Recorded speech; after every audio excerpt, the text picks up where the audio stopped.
So first we've got the one where you have to get this ball as far as possible, which is pretty good idea. It's fun to experiment with, but it feels weird. The ball never acts how I want it to. And it pays terribly unless you send this ball several miles. So I'ma say B tier. Now the random chest one is great, okay? You always need a gambling minigame. But I wish it had some better rewards and some actively damaging rewards, like stealing extra money or something. So I think it goes in A tier. The desert race is really fun. It's way better than the other races, because you can use vehicles or just run on foot, and it goes across a big race. It's an absolute blast. A tier. The skydive challenges are fun, but way too easy for how good the rewards are. So I'm gonna say B tier. The flight range is fun. It's a blast to go through and try and get the best time. And there's multiple routes you can take, and on top of it, it all pays super well. So this is actually the one I used for rupees mostly in this challenge. In our first S tier. The boat race and the land race are basically the same, and they're pretty fun, but a bit too slow and kind of restrictive for how you beat them. So I'm gonna put them both in B tier. The Gore on Target practice minecart rides are so good and pretty tough.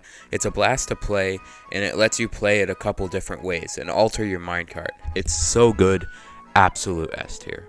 This minigame is the worst minigame to ever grace the Zelda franchise. First of all, it makes no sense why it happens.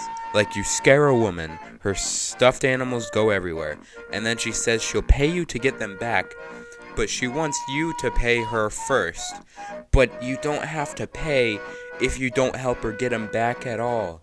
Like, sure, yeah, that makes sense. Rubies, rubies, rubies. You want it? It's yours, my friend, as long as you have enough rubies. Second of all, it's super slow and boring. You just walk around and stick plushies together and slap them in a trailer. It's extremely obnoxious yet easy. And third, it's so repetitive because every time you play it, it's identical. So it's no fun playing over and over, and it's also no fun trying to do it as good as possible because of how slow it is. Absolute F tier. Shield surfing is fun, but winning is really just about picking the fastest shield and going.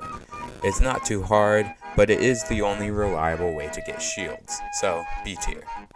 The bell one is pretty fun to experiment with, what the loudest noise could be, but it does get repetitive after a bit, so I think it belongs in A tier.